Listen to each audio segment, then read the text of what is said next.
Chapter 1. Extraordinary, unearthly things will thrill and amaze you in this strange story. The Thing of 1,000 Shapes by Otis Adelbert Kline. Uncle Jim was dead. I could scarcely believe it, but the little yellow missive which had just been handed to me by the Western Union messenger boy left no room for doubt. It was short and convincing. Come to Peoria at once. James Braddock dead of heart failure. Corbin and his attorneys. I should explain here that Uncle Jim, my mother's brother, was my only living near relative.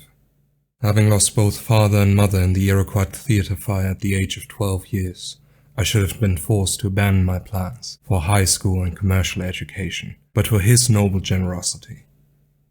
In his hometown he was believed to be comfortably well off, but I had learned not long since that it had meant a considerable sacrifice for him to furnish the $1,500 a year to put me through high school and business college.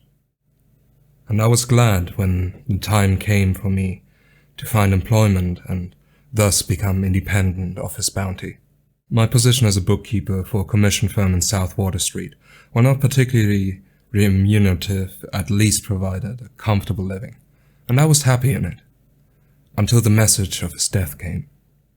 I took the telegram to my employer, obtained a week's leave of absence, and was soon on the way to the Union Depot. All the way to Peoria I thought about Uncle Jim. He was not old, only 45, and when I had last seen him he had seemed particularly hale and hearty. This sudden loss of my nearest and dearest friend was, therefore, almost unbelievable. I carried a leaden weight in my heart, and it seemed that the lump in my throat would choke me. Uncle Jim had lived on a 320-acre farm near Peoria. Being a bachelor, he had employed a housekeeper. The farm work was looked after by a family named Severs, man, wife, and 2 sons, who lived in the tenant house, perhaps 1,000 feet from the rear of the owner's residence, in convenient proximity to the barn, silos, and other farm buildings. As I have said, my uncle's neighbors believed him to be comfortably well off, but I knew the place was mortgaged to the limit, so that the income from the fertile acres was practically absorbed by overhead expenses and interest. Had my uncle been a businessman in the true sense of the term, no doubt he could have been wealthy, but he was a scientist and dreamer, inclined to let the farm run itself while he devoted his time to study and research. His hobby was psychic phenomena. His thirst for more facts regarding the human mind was insatiable. In the pursuit of his favorite study, he had attended seances in the country and abroad with the leading spiritualists of the world. He was a member of the London Society for Psychical Research, as well as the American Society, and corresponded regularly with noted scientists, psychologists, and spiritualists. As an authority on psychic phenomena, he had contributed articles to the leading scientific publications from time to time, and was author of a dozen well-known books on the subject. Thus, grief-filled though I was, my mind kept presenting to me memory after memory of Uncle Jim's scientific attainment and scholarly life, while the rumbling car wheels left the miles behind, and the thought that such a man had been lost to me in the world was almost unbearable. I arrived in Peoria shortly before midnight, and was glad to find Joe Severs, son of my uncle's tenant, waiting for me with a flivver. After a 5-mile ride in inky darkness over a rough road, we came to the farm. I was greeted at the door by the housekeeper, Mrs. Rhodes, and one of 2 men, nearby neighbors, who had kindly volunteered to set up with the corpse. The woman's eyes were red with weeping, and her tears flowed afresh as she led me to the room where my uncle's body lay in a grey casket. A dim kerosene lamp burned in one corner of the room, and after the silent watcher had greeted me with a handclasp and a sad shake of the head, I walked up to view the remains of my dearest friend on earth. As I looked down on that noble, kindly face, the old lump, which had for a time subsided, came back to my throat. I expected tears, heart-rending sobs, but they did not come. I seemed dazed, bewildered. Suddenly, and apparently against my own reason, I heard myself saying aloud, "He's not dead. Only sleeping." When the watchers looked at me in amazement, I repeated, "Uncle Jim is not dead. He's only sleeping." Mrs. Rhodes looked compassionately at me, and by meaning glance at the other said as plainly as if she had spoken, "His mind is affected." She and Mr. Newberry, the neighbor whom I had first met, gently led me to the room. I was myself dumbfounded at the words I had uttered, nor could I find reason for them. My uncle was undoubtedly dead, at least as far as the physical world was concerned. There was nothing about the appearance of the pale, rigid corpse to indicate life, and he had, without a doubt, been pronounced dead by a physician. Why, then, had I made this unusual, uncalled for, in fact, ridiculous statement? I did not know. I concluded that I must have been crazed with grief, beside myself for a moment. I had announced my intention to keep watch with Mr. Newberry and the other neighbor, Mr. Glitch, but was finally prevailed upon to go to my room, on the ground that my nerves were overwrought and I must have rest. It was decided, therefore, that the housekeeper, who had scarcely slept a wink in the night before, and I should retire, while the two neighbors alternately kept 2-hour watches, one sitting up while the other slept on a davenport near the fireplace. Mrs. Rhodes conducted me to my room. I quickly undressed, blew out the kerosene light, and got into bed. It was some time before I could compose myself for sleep, and I remember that just as I was dozing off, I seemed to hear my name pronounced as if someone were calling me from a great distance. "Billy!" And then in the same faraway voice, "Save me, Billy!" I had slept for perhaps 15 minutes when I awoke with a start. Either I was dreaming, or something about the size and shape of a half-grown conger eel was creeping across my bed. For the moment I was frozen with horror, as I perceived the white, nameless thing in the dim light from my window. With a convulsive movement, I threw the bedclothes from me, leaped to the floor, struck a match and quickly lit the lamp. Then, taking my heavy walking stick in hand, I advanced on the bed. Moving the bedclothing cautiously with the stick and prodding here and there, I at length discovered that the thing was gone. The door was closed, there was no transom, and the window was screened. I therefore concluded it must still be in the room. With this thought in mind, I carefully searched every inch of space, looking under and behind furniture, with a lamp in one hand and stick in the other. I then removed all the bedding and opened the dresser drawers and found nothing.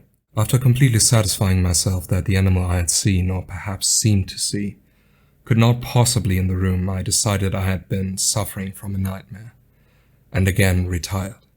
Because of my nervousness from the experience, I did not again blow out the light, but instead turned it low.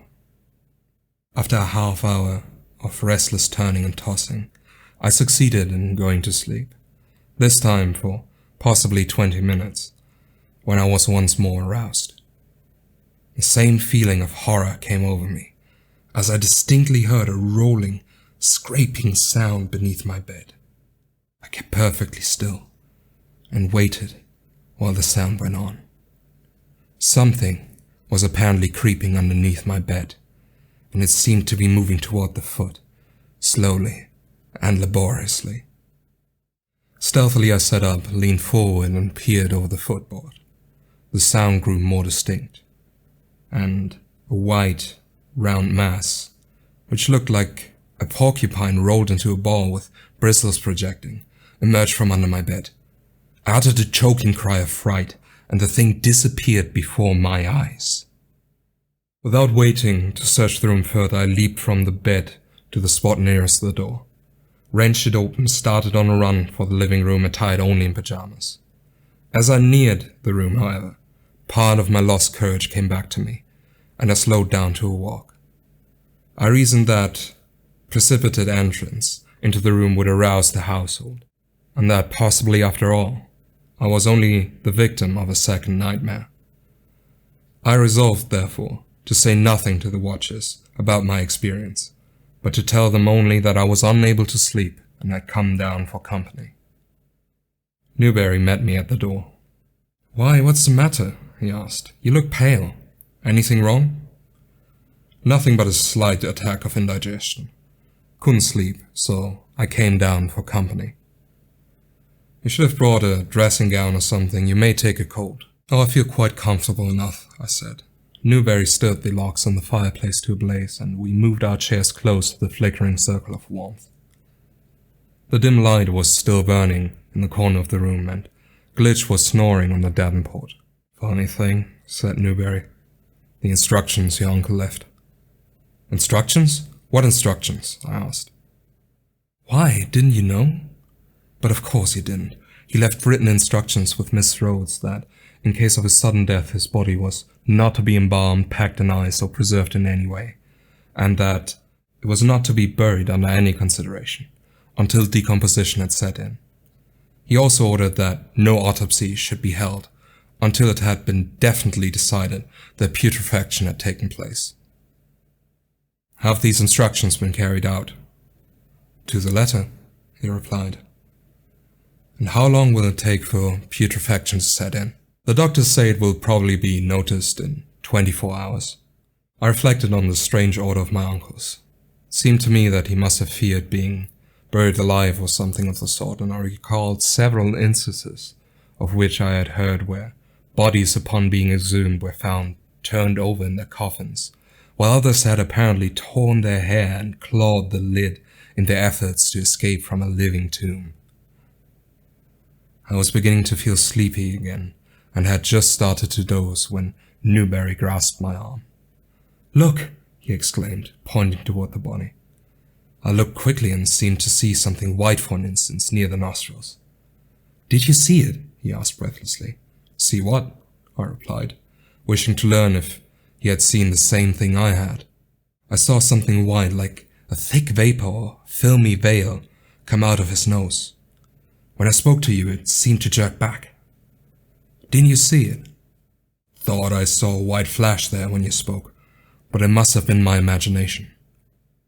The time had now arrived for Glitch to watch, so my companion awakened him, and they exchanged places. Newberry was soon asleep, and Glitch, being a stoical German, said little.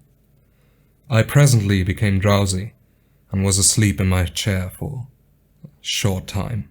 A cry from Glitch brought me to my feet. "Wake up, and help catch the cat!" "What cat?" demanded Newberry, also awakening. "The big white cat," said Glitch, visibly excited. "Just now, he came the door through and jumped the coffin in." The three of us rushed to the coffin, but there was no sign of a cat, and everything seemed undisturbed. "That's funny," said Glitch. "Maybe it's hiding somewhere in the room." We searched the room without result. "You've been seeing things," said Newberry. "What did the animal look like?" I asked. "White and big as a dog. It combed the door and galloped across the floor, so, and jumped in the casket just like that. It was a fierce-looking beast." Glitch was very much in earnest and gesticulated rapidly as he described the appearance and movements of the feline. Perhaps I should have felt inclined to laugh had it not been for my own experience that night. I noticed, too, that Newberry's expression was anything but jocular. It was now nearly 4 o'clock, time for Newberry to watch, but Glitch protested that he could not sleep another wink, so the three of us drew chairs up close to the fire. On each side of the fireplace was a large window.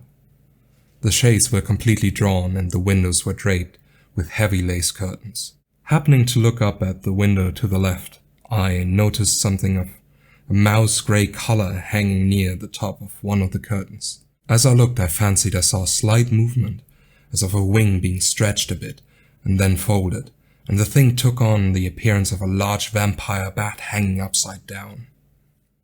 I called the attention of my companions to our singular visitor, and both saw it as plainly as I.